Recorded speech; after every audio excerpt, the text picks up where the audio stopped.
basically these discussions have been open, frank. We've become friends, I think, in many respects. We like each other, we like to talk to each other, and it's helped a lot in terms of how far we've been able to reach. It's been very open, we've shared information openly. There's a level of trust and partnership that has emerged here over these last few years. And I think that this is really a model for how I think negotiations between governments and developers should happen.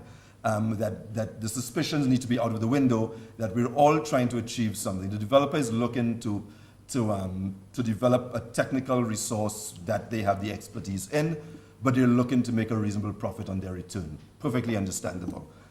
The utility company wants to ensure it continues to provide a reliable supply of energy to the country.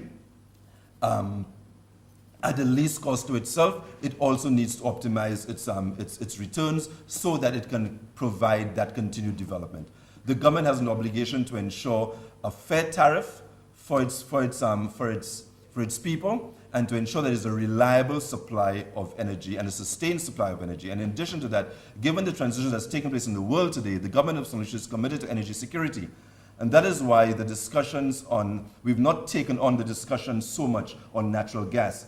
As clean as it might be, it will mean that in the future we'll continue to be dependent on importing an energy source. And that is why pursuing our indigenous energy sources is critical for the government as we go forward. And that's why geothermal is so critical for us.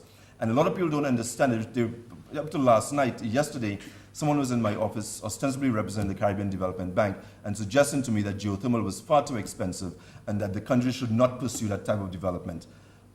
So there's a lot of negative and uninformed perceptions out there about what we're trying to do here in St. Lucia.